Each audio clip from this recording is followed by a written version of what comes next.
지금까지 우리는 기독교 강요 2권 1장과 2장을 통하여서 인간의 전적 타락에 대한 논의를 살펴보았습니다. 인간은 원죄로 말미암아 타고난 사망의 죄책에 속하고, 그리고 전적 무능, 전적 부패의 상태에 놓이게 되어서 아무도 하나님이 기뻐하시는 일을 행할 수 없고 마음조차 가질 수 없는 그러한 비참한 상태에 있음을 보았습니다. 무엇보다 영혼의 타락에 있어서 그 영혼의 주요한 두 기능인 오성과 의지가 다 이제 온전치 못하게 되었습니다.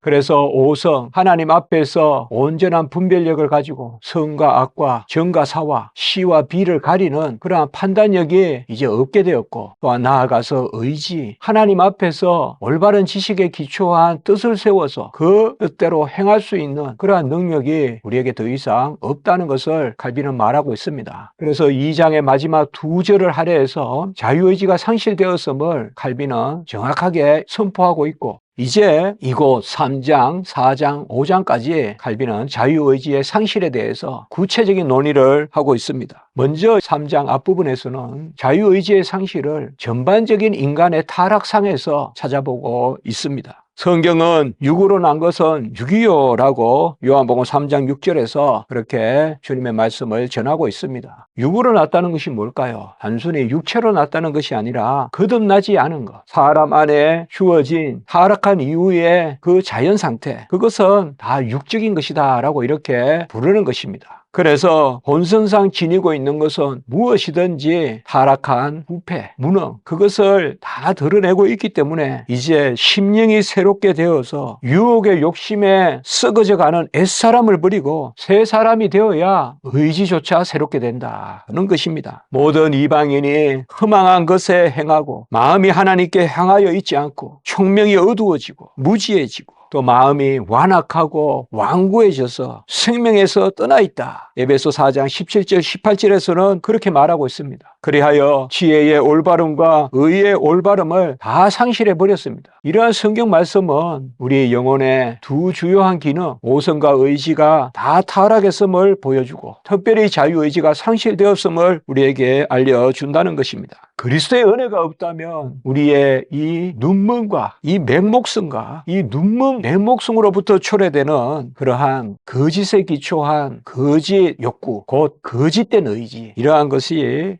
아무도 자유롭게 될 수 없다는 것입니다. 그렇기 때문에 거듭난 자만이야 노예 의지에서, 죄의 노예가 된 그 속박에서 벗어나는 자유의지를 가질 수 있다는 것이죠. 그래서 예수 그리스도가 우리를 자유롭게 하는 유일한 처방이다. 우리가 그 그리스도를 제대로 배워야 된다. 이렇게 칼빈은 말하고 있습니다. 예수 그리스도는 우리를 위한, 교회를 위한 영원한 빛이 되십니다. 그래하여 그의 나라에 속한 하나님의 백성은 예수 그리스도의 빛 가운데서 지식에조차 새로움을 받게 되고, 그 뜻하는 것과 마음 쓰는 것과 의지하는 것이 온전히 자유롭게 되는 것입니다. 죄의 종에서 벗어나서 자유자가 되기 때문에 의지가 자유롭게 되고, 그리하여 타락한 인류는 구원받아 생명을 얻기 전에는 누구도 자유의지를 회복할 수 없습니다. 그저 타락한 인류를 그냥 두면 자유의지가 상실된 그 가운데 있다는 것입니다. 다윗은 시편 62편 9절에서 사람이 헛된데 그 헛됨을 저울에 달아보면 어떤 헛됨보다 더 헛되다, 헛된 잡채보다 더 헛되다, 이렇게 노래하고 있습니다. 우리 인간의 천성에서 나온 것은 모두 어리석고 하찮고 비정상적이고 사악하다는 것입니다. 만물보다 거짓되고 심히 부패한 것이 우리의 마음이라고 에레미야 선지자는 말하고 있습니다. 그 무엇으로도 하나님 앞에서 온전한 것을 깨닫지 못습니다. 의인은 없나니 하나도 없고 깨닫는 자도 없고 하나님을 찾는 자도 없고 다 치우쳐 무익하게 되었고 그들의 목구멍은 열린 무덤이요 그 혀에는 쏙임이 항상 있고 그 입에는 독사의 독이 있고 저주와 악독이 가득하고, 로마서 3장 10절에서 16절 18절에서 말하고 있습니다.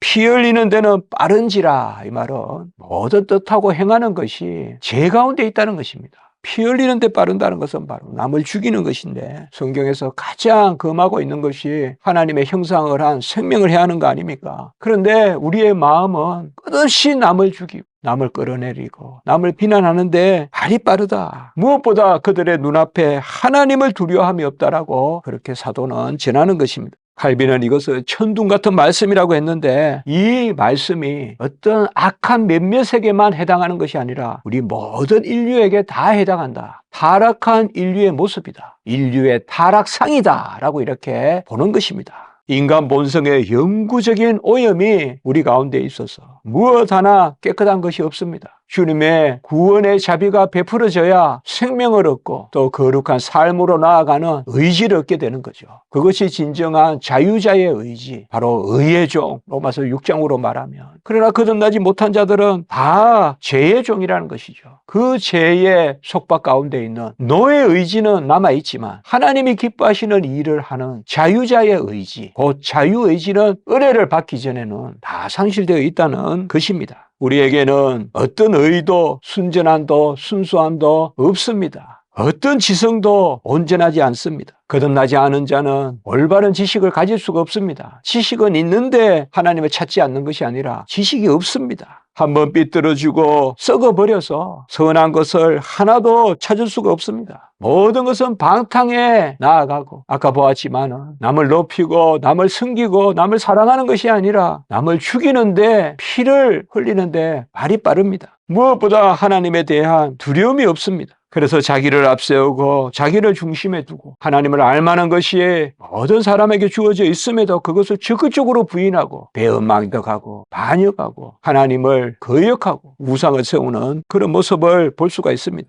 몸에도 질병이 다 남아있지만 그래도 조금만 생기는 있겠죠. 그게 우리가 일반적인 은총이죠. 우리의 영혼도 그러합니다. 그러나 그것만 가지고는 아무도 본질적으로 하나님께 나아갈 수는 없습니다. 이것은 우리가 이미 일반 계시와 일반 은총의 한계로서 기독교 강요 1권 3장에서 5장 또 기독교 강요 2권 1장 2장 이 부분을 통하여서도 살펴보았습니다. 일반 은총이 여전히 남아있어서 가장 고귀하고 그것도 너무나 큰 은혜지만 그러나 그것으로는 아무도 구원에 이를 자 없다. 그것으로는 하나님을 기쁘시게 할 수 없다는 것이죠. 하나님은 인류를 이러한 오염 상태 가운데 두셨지만 정가된 죄 원죄로 말미암아 사망에 속하고 전적 무능 전적 부패한 그 오염 가운데 주셨지만 하나님은 여전히 우리에게 은혜의 자리를 남겨두셨습니다. 그 은혜를 주셔서 우리를 구원하시고 그러면 자유의지가 온전히 회복이 되는데 일반적인 은혜 곧 일반 은총만으로는 그저 억제하고 그저 막 죽이고 막 사는 그 정도는 아니게끔 하나님이 사회 질서를 유지해 주세요.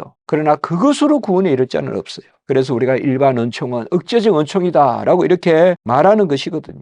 근본적인 치료를 받아야 됩니다. 구원을 얻어야 됩니다. 그래야 우리의 자유가 온전히 회복됩니다. 그 회복된 자유자의 의지, 그것이 자유의지고 그 자유의지는 은혜가 없이는 결코 되지 않는다는 것입니다. 하나님이 자기의 섭리로 우리 본성의 사악함에 재갈을 먹이셔야 됩니다. 그리하여 우리 본성이 분칠되지 못하도록 하셔야 됩니다. 그런데 외적으로는 그렇게 누구에게나 해주십니다. 그래서 아직 이 땅에서 완전히 멸하시지는 않습니다. 우리가 일반 은총에 그러한 도구들이 있지 않습니까? 사회도 그 중에 하나지 않습니까? 그래서 서로 더불어 살고 서로 억제하고 서로 참고 서로 교통질서 지키고 이렇게 삽니다만은 내적으로는 특별한 은혜가 없이는 구원의 은혜가 없이는 그 어떤 변화도 거듭남도 깨끗함도 있을 수 없습니다. 그러므로 자유의지의 회복은 은혜가 의지에 앞서야 됩니다. 하나님이 특별한 선물, 일반적인 누구에게나 주시는 선물이 아니라 특별한 구원의 선물, 영적인 거듭남, 회복, 자녀됨 이것이 있어야 이제 우리가 자유의지를 갖게 된다는 것입니다. 두 부류의 사람이 있습니다. 그러나 그것은 자연적 부류가 아니라 은혜의 부류입니다. 자연적 부류는 똑같습니다. 누구나 다 원죄에 속합니다. 그러나 은혜의 부류는 두 가지로 나누어 줍니다. 은혜를 받은 자와 그렇지 못한 자이죠.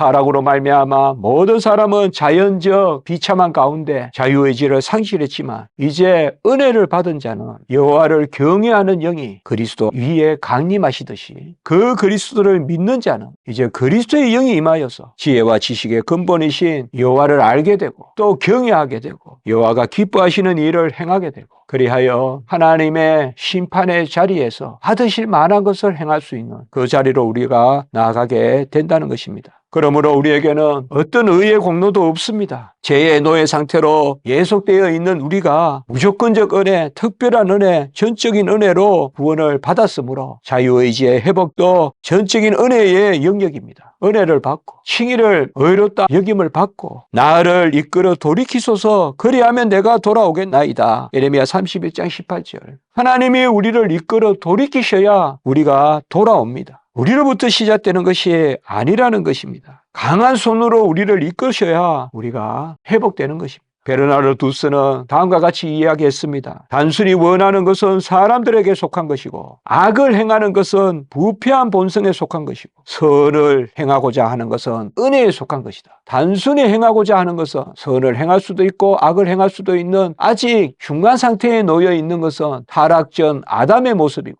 이제 타락한 인류는 누구나 죄에 속해서 악을 행할 수밖에 없고 이제 거듭난 인류는 누구나 하나님이 기뻐하시는 일을 행하는 그래서 선을 행할 진정한 의지는 구원받은 인류 우리에게 주신 택함받은 백성에게 주신 그 은혜 가운데서의 의지라는 것입니다. 이것은 최초의 아담이 가졌던 의지 이상의 의지라고 우리가 할 수 있어요. 그는 거듭난 상태에서 누리는 의지인 것입니다. 죄는 필연적으로 우리 가운데 주어져 있습니다. 원죄가 그러한 것입니다. 그래서 필연적으로 우리는 노예 상태 가운데 있습니다. 그렇지만 우리에게는 의지라는 것이 남아 있어서 필연적으로 죄를 짓지만 우리가 자원해서 짓는 것입니다. 칼빈은 이것을 자원적 노예 상태의 멍에를 진다라고 이야기했습니다. 모든 인류는 필연적으로 죄를 짓습니다. 그러나 자원해서 짓습니다. 필연성 안에의 노예지만은 그것을 남을 탓할 수 없습니다. 내가 자원해서 짓는 것입니다. 그렇기 때문에 누구도 탓할 수 없는 것입니다. 자유가 있지만은 노예인 것입니다. 그게 노예 의지입니다. 그게 바로 죄의 종된 자의 비참한 의지인 것입니다. 이제 이 부분을 정리해 보겠습니다. 첫째로 타락한 인류가 본성상 지닌 것은 무엇이든 하나님의 생명에서 떠나 있습니다. 그리스도의 은혜가 그 눈먼과 악으로부터 우리를 자유하게 하는 유일한 처방입니다. 둘째, 타락한 인간 본성은 영구적인 오염 상태에 있으며 일체의 선을 결여하고 있습니다. 셋째, 일반 은총으로는 타락한 본성의 사악함을 억제할 뿐 그 무엇으로도 본질적으로 우리를 거듭나게 하거나 깨끗하게 할 수 없습니다. 그래서 특별 은총이 필요합니다. 넷째, 타락한 인간은 필연적으로 죄를 짓지만 자은해서 짓습니다. 그래서 그 영혼이 자유롭다고 하지만 죄에 있어서 자유로운 것입니다. 그러므로 타락한 인류는 의지가 남아있지만 노예 의지가 남아있을 뿐 진정한 자유자의 의지는 상실되어 있는 것입니다. 이 자유의지를 회복하려면 은혜를 받아야 하는 것입니다.